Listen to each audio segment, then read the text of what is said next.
Baik, shalom saudara yang kasih dalam Tuhan Yesus Kristus. Selamat bertemu kembali di awal tahun 2021 pada tanggal 3 Januari 2021 ini. Kita bersyukur kepada Tuhan kalau Bapak Ibu kita semua dalam tahun 2020 kita semua ada di dalam kasih karunia Tuhan Yesus Kristus. Nah, saudara yang kasih dalam Tuhan Yesus Kristus, mari bersama-sama di dalam tahun 2021 ini kita akan membahas satu tema yang khusus tentang keluarga, yaitu keluarga yang kuat di dalam Tuhan. Jadi saudara yang kasih dalam Tuhan, mengapa tema ini diambil Bapak Ibu Saudara?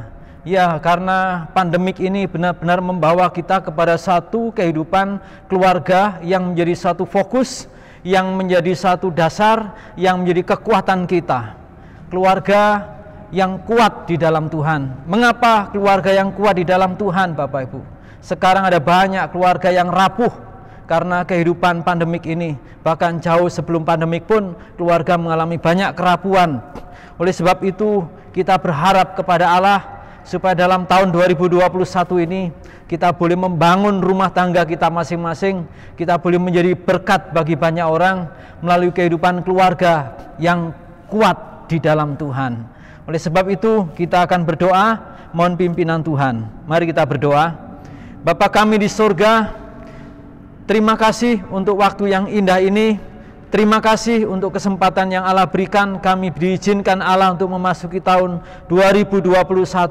Dan kami berdoa supaya roh Tuhan menolong dan memberkati dalam pemberitaan firman. Dan kerinduan kami, harapan kami juga menjadi harapan Allah supaya setiap keluarga menjadi keluarga yang kuat di dalam Tuhan.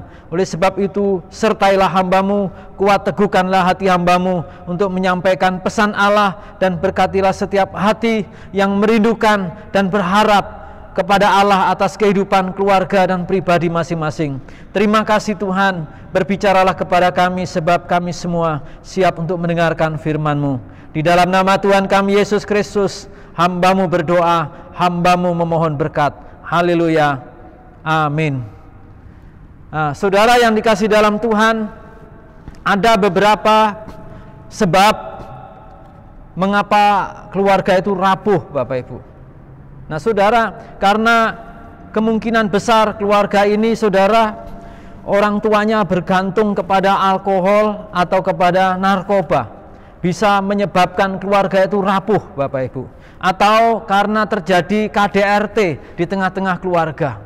Bahkan mungkin saudara, karena orang tua mengalami perselisihan terus-menerus sehingga anak pun tidak mengalami kenyamanan dalam keluarga. Atau bahkan pola asuh dalam keluarga yang tidak seturut dengan firman Tuhan. Bahkan saudara, karena mungkin ada satu tekanan yang luar biasa, perekonomian yang membuat rumah tangga ini menjadi lemah. Keuangan pun menjadi tidak stabil. Hal itu juga bisa menyebabkan kerapuhan dalam keluarga. Tetapi saudara, hal yang paling mendasar, karena keluarga itu menjadi rapuh, karena keluarga itu tidak didasari dengan kehidupan firman Allah. Oleh sebab itu pada kesempatan hari ini saya mengajak Bapak Ibu Saudara untuk membawa keluarga kita menjadi keluarga yang kuat di dalam Tuhan. Mari kita bangun dalam tahun 2021 ini menjadi keluarga yang kuat di dalam Tuhan. Nah, saudara, firman Tuhan ini diambil dalam 1 Timotius pasal 3 ayat 8 sampai yang ke-13, yang demikian firman Tuhan dalam 1 Timotius pasal 3 ayat 8 sampai 13. Demikian juga diaken-diaken haruslah orang terhormat. Jangan bercabang lidah, jangan penggemar anggur, jangan serakah, melainkan orang yang memelihara rahasia iman dalam hati nurani yang suci. Mereka juga harus diuji dahulu, baru ditetapkan dalam pelayanan itu setelah ternyata mereka tak bercacat. Demikian pula istri-istri hendaklah orang yang terhormat, jangan pemfitnah, hendaklah dapat menahan diri dan dapat dipercaya dalam segala hal. Diaken haruslah suami dari satu istri dan mengurus anak-anaknya dan keluarganya dengan baik, karena mereka yang melayani dengan baik beroleh kedudukan yang baik sehingga dalam iman kepada Kristus Yesus mereka dapat bersaksi dengan leluasa. Amin. Nah, saudara yang kasih dalam Tuhan, dikatakan demikian pula saudara, mereka juga harus diuji dahulu, baru ditetapkan dalam pelayanan itu setelah ternyata mereka tak bercacat. Nah, kalau kita melihat bagian firman Tuhan ini merupakan satu keluarga yang kuat dalam Tuhan. Ini bukan berbicara masalah status sebagai diaken, status sebagai penilik, status sebagai jabatan gereja. Tetapi kalau saya melihat firman Allah ini berbicara tentang inilah keluarga yang seharusnya di dalam Tuhan. Inilah keluarga yang memang sewajarnya di dalam Allah. Nah saudara, keluarga yang terhormat ini saudara menjadi satu bagian penting buat kita. Mari kita melihat keluarga yang kuat dalam Tuhan adalah keluarga yang terhormat di hadapan Allah. Nah, keluarga yang terhormat di dalam Allah memiliki satu tanda, ada satu ciri yang khas dalam firman Tuhan ini. Ini saya tidak bicara masalah status diaken, penilik atau perancang gereja atau majelis gereja, tidak. Tetapi saya akan berbicara tentang keluarga yang kuat dalam Tuhan adalah keluarga yang terhormat di hadapan Allah.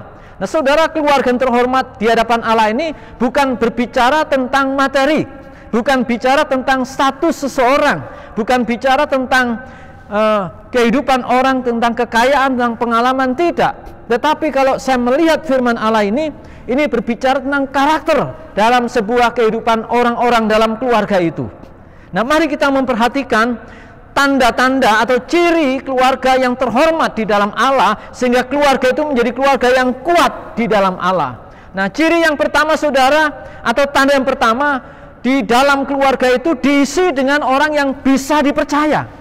Nah, ini saudara yang kasih dalam Tuhan, di dalam keluarga itu diisi dengan orang yang bisa dipercaya.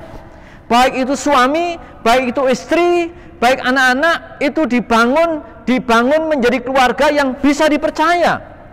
Nah, apabila keluarga ini bisa dipercaya, maka keluarga itu akan menjadi keluarga yang terhormat. Kenapa? Karena bisa dipercaya, saudara. Bisa dipercaya. Perhatikan ayat yang 8. Hal apa yang membuat orang bisa dipercaya, saudara? Jadi demikian juga diaken-diaken haruslah orang terhormat, jangan bercabang lidah. Bercabang lidah, saudara. Ini untuk pria. Lalu di bagian selanjutnya untuk wanita juga sama, saudara. Istri-istri hendaklah orang yang terhormat, jangan pemfitnah, bisa dipercaya artinya. Jadi orang-orang yang dipercaya ini harus menghuni keluarga. Supaya apa? Keluarga kita menjadi terhormat. Keluarga itu terhormat bukan karena materi, bukan karena kekayaan, bukan karena sebuah jabatan tertentu, tidak saudara. Tetapi karena keluarga itu diisi dengan orang yang bisa dipercaya. Apa yang bisa dipercaya? Mulutnya, pembicaraannya, perkataannya bisa digondeli, saudara. Bisa dipercaya. Jadi kalau orang Jawa bilang, esok sore pagi dele sore tempe, saudara. Artinya nggak bisa dipercaya begitu. Tetapi harusnya stabil. Dan ini memang seharusnya Kristen demikian. Anak-anak Tuhan memang harus menjadi orang-orang yang bisa dipercaya. Mulutnya bisa dipercaya, saudara. Seorang anak Tuhan di dalam kitab Mazmur mengatakan satu pergumulannya, yaitu Daud, dikatakan dalam Mazmur 141 ayat 3. Dia berdoa, awasilah mulutku ya Tuhan, berjagalah pada pintu bibirku. Wah saudara, pemazmur, seorang yang luar biasa pun masih minta pertolongan Allah supaya Tuhan menjagai lidah bibirnya, mulut bibirnya ketika bicara. Karena harus hati-hati saudara. Nah, semua orang punya mulut dan ini memungkinkan mudah sekali orang bisa terjebak dengan perkataannya sendiri. Dan kita harus belajar dari sini supaya kita bisa dipercaya. Nah, kalau orang bisa dipercaya, orang itu bisa terhormat saudara. Walaupun dia tidak memiliki kedudukan apa-apa di gereja, di dalam rumah tangga dia bisa dipercaya, wah saudara itu menjadi terhormat bagi istrinya, bagi suaminya, bagi anak-anaknya, bagi orang tuanya.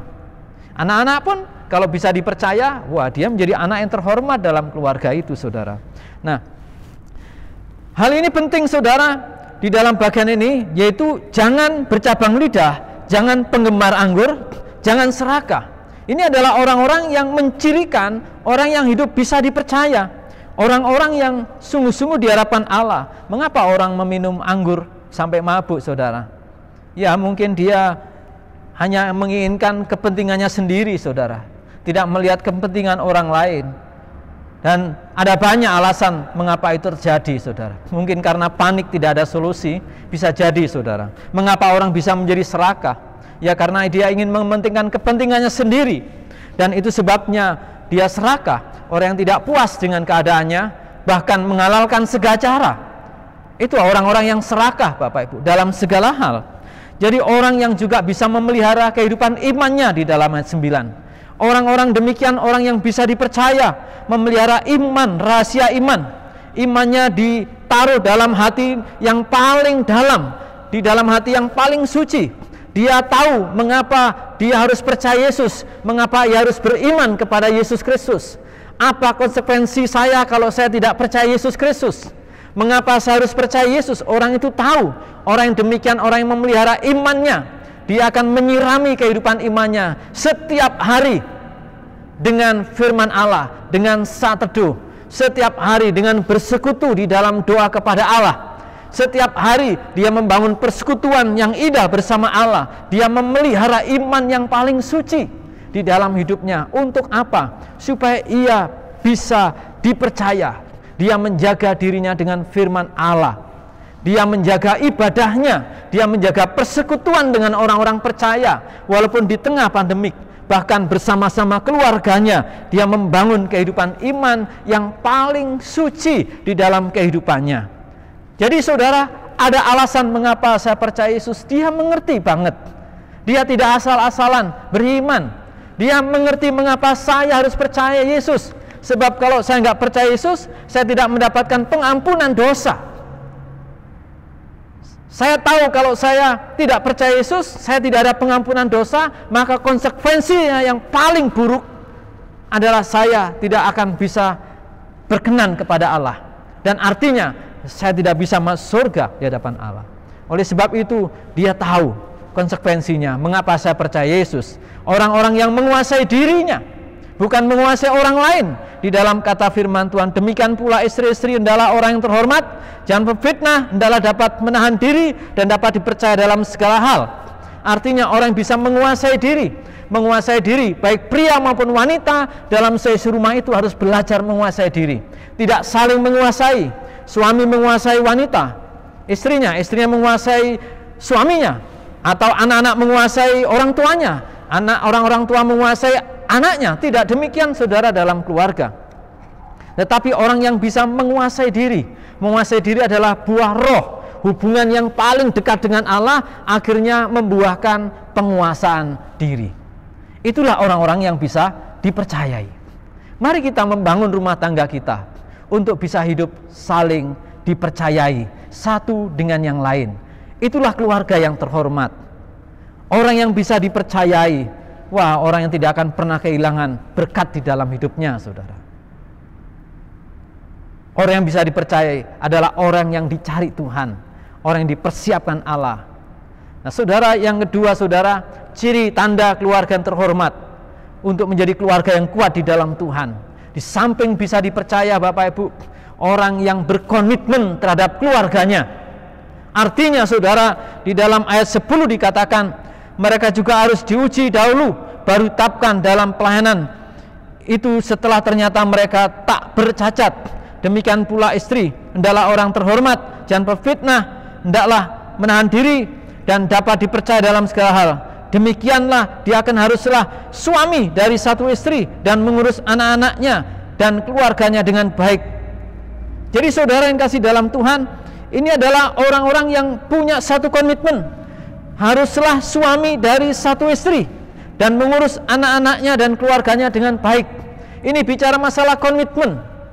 Rumah tangga Kristen adalah rumah tangga monogami, tidak poliandri, tidak banyak istri, banyak suami, tetapi satu istri, satu suami, dan mereka menjadi satu. Dan apa yang telah dipersatukan Allah tidak boleh diceraikan oleh manusia. Ini satu ciri khas kehidupan Kristen, dan ini dibutuhkan satu komitmen. Nah, dunia tidak jelas dalam hal ini, saudara. Kalau dunia mengizinkan perceraian, tetapi Kristen, Alkitab mendasarkan firman Allah, tidak ada perceraian. Itu prinsip awal, prinsip dasar Allah. Seandainya ada perceraian, itu karena kekerasan hati manusia yang berdosa itu dan tidak mau tunduk kepada firman Allah. Nah, di sini saudara, sebagai orang Kristen, sebagai keluarga Kristen harus berkomitmen kepada keluarganya. Kita bersyukur memiliki Tuhan Yesus yang sangat jelas memberikan penerangan atas kehidupan rumah tangga. Kita bersyukur kepada Allah di dalam Yesus Kristus yang terus terang mengatakan apa yang dipersatukan Allah tidak boleh diceraikan manusia. Sangat jelas, pada awalnya Allah menjadikan seorang Adam dan seorang Hawa satu-satu. Walaupun tujuan Allah untuk memenuhi seluruh bumi, bukan berarti Adam harus disiapkan 10 wanita untuk dinikahi supaya cepat penuh bumi ini. Tidak. Allah tetap menciptakan satu wanita dan diambil dari tulang rusuknya. Dan itu sebabnya maka pernikahan Kristen berdasarkan Alkitab ini adalah satu pria, satu wanita. Bagaimana keluarga yang sudah kebablasan hancur, saudara? Mari kembali kepada firman Allah. Mari hidup kembali taat kepada firman Allah. Mari kita menjadi pribadi-pribadi, bapak-bapak di rumah, saudara-saudara sekalian, ibu-ibu, mari kita berkomitmen kepada kehidupan rumah tangga Kristen yang sekali untuk selamanya, kecuali maut memisahkan. Jadi keluarga Kristen adalah keluarga yang sangat diinginkan Allah untuk menjadi keluarga yang komitmen kepada keluarganya. Suami berkomitmen untuk mengasihi istrinya, istri menghormati suaminya, anak-anak menghormati mentaati orang tuanya. Orang tua mengasihi anak-anaknya dan mendidik di dalam jalan Tuhan. Seperti kata firman Tuhan ini, yaitu suami dari satu istri dan mengurus anak-anaknya dan keluarganya dengan baik. Jadi tanggung jawab keluarga adalah mengurus anak-anak dan rumah tangganya dengan baik. Itu sebuah komitmen yang harus dilakukan oleh setiap keluarga Kristen. Keluarga yang terhormat adalah keluarga yang berkomitmen kepada keluarganya. Nah, saudara, mari kita perhatikan anak-anak kita. Mari kita urus, karena itu datang daripada Allah. Itu pemberian Allah. Itu kepercayaan yang Allah berikan kepada kita. Saya pun juga harus berjuang bersama istri saya untuk mengurus anak-anak dengan baik. Mendidik mereka di dalam jalan Tuhan dengan proses perkembangan yang ada. Jadi, saya juga harus mengurus rumah tangga menjadi keluarga yang takut akan Allah. Menjadi keluarga yang mengasihi Tuhan. Komitmen, walaupun ada masalah, ada tantangan, tetap ada. Tetapi kita tetap harus ada di dalam jalur komitmennya Allah. Nah, saudara yang kasih dalam Tuhan, mari kita sebagai anggota keluarga Tuhan, anak-anak Tuhan, berkomitmen untuk keluarga kita. Mari kita urus anak-anak keluarga kita. Mari kita bekerja dengan sungguh-sungguh. Karena disitulah letak tanggung jawab kita untuk mengasihi, untuk menjadi keluarga, menjadi pribadi-pribadi di tengah keluarga yang terhormat. Jadi ada satu gambar tentang keluarga yang terhormat, yaitu keluarga yang bisa dipercaya. Wah, betapa bahagianya. Dan keluarga yang berkomitmen, betapa bahagia juga.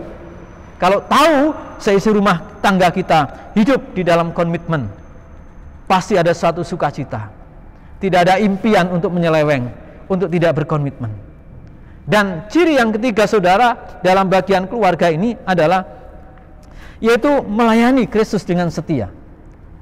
Jadi Bapak Ibu Saudara, keluarga yang terhormat ditandai dengan keluarga yang pertama yaitu orang yang bisa dipercaya. Yang kedua, orang yang berkomitmen kepada keluarganya. Dan yang ketiga adalah orang yang melayani Kristus di tengah-tengah keluarganya. Seperti firman Tuhan, karena mereka yang melayani dengan baik beroleh kedudukan yang baik, sehingga dalam iman kepada Kristus Yesus mereka dapat bersaksi dengan leluasa. Wow, saudara, ada satu tujuan Allah di dalam hidup Bapak, Ibu, dan saya.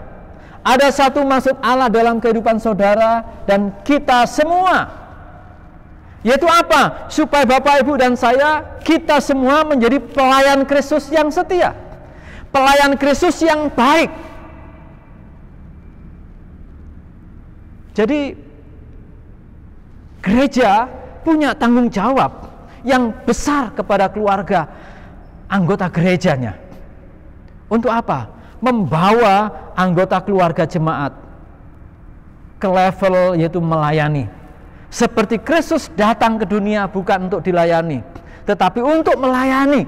Demikian pula hidup Bapak, Ibu, dan saya di tengah-tengah dunia ini, kita dididik Allah untuk hidup melayani.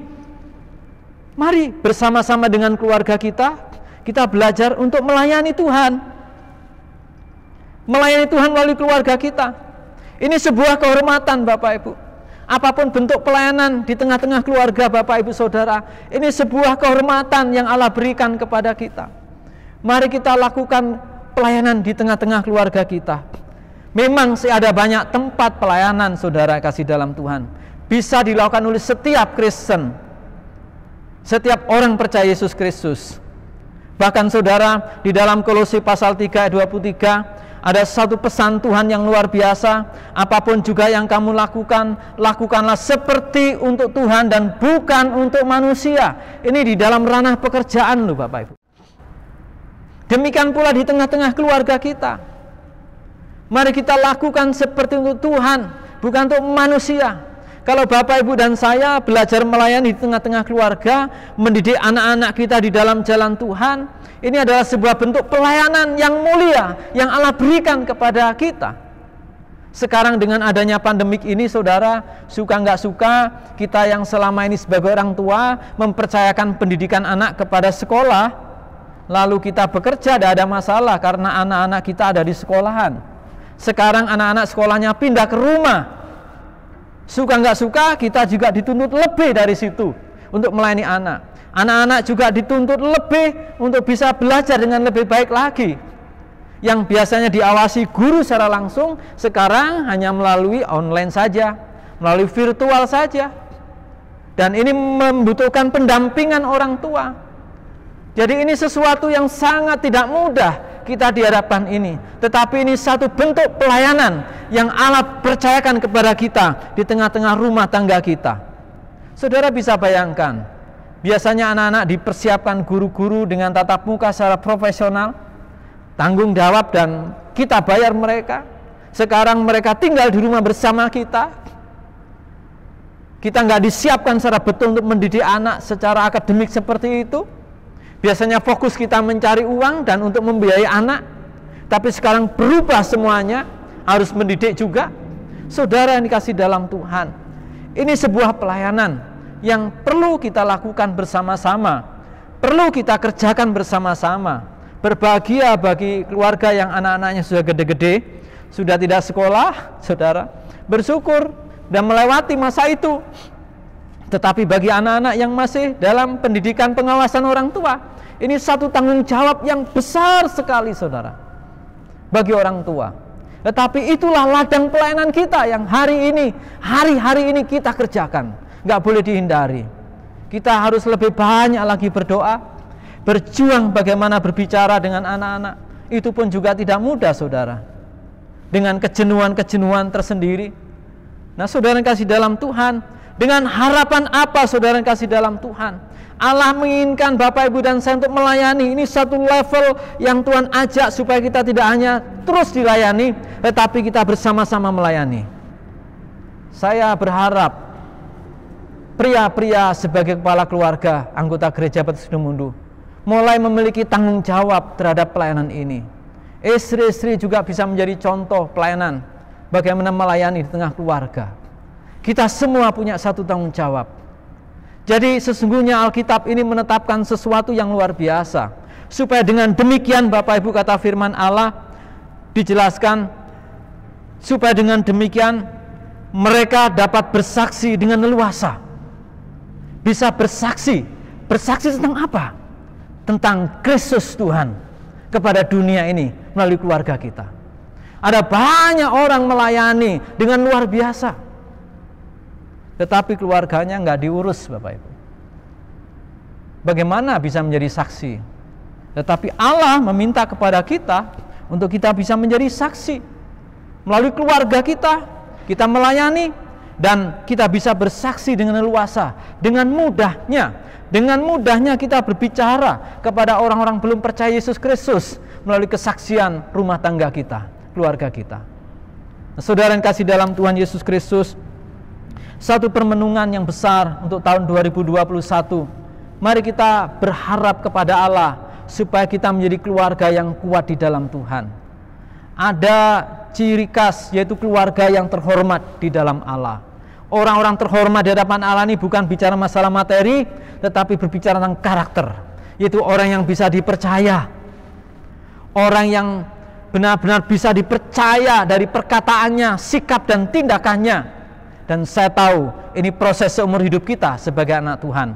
Lalu karakter yang kedua dijelaskan dalam bagian ini adalah kita berkomitmen kepada Allah, tunduk kepada Allah, dan pada akhirnya kita bisa melayani Kristus dengan baik. Oleh sebab itu, saudara yang dikasih dalam Tuhan, keluarga yang kuat dalam Tuhan adalah keluarga yang terhormat di hadapan Allah. Ciri khas keluarga yang terhormat di hadapan Allah adalah keluarga yang bisa dipercayai. Kalau anggota keluarganya itu bisa saling dipercayai satu dengan yang lain. Anak-anak ketika diberi saku orang tuanya, ditanya untuk apa uangnya, jujur dia berkata benar untuk ini dan ini dan ini. Itu artinya bisa dipercayai karena berkata jujur dan orang tua mempercayainya. Demikian pula keluarga yang komitmen kepada Allah. Dan pada akhirnya kita bisa melayani Kristus Tuhan. Nah, saudara, renungkanlah kebenaran firman Tuhan ini bagi kita sekalian. Mari kita bangun keluarga kita menjadi keluarga yang kuat di dalam Tuhan. Keluarga yang kuat di dalam Tuhan adalah keluarga yang terhormat di hadapan Allah. Betapa bahagianya kita sebagai keluarga anak Tuhan.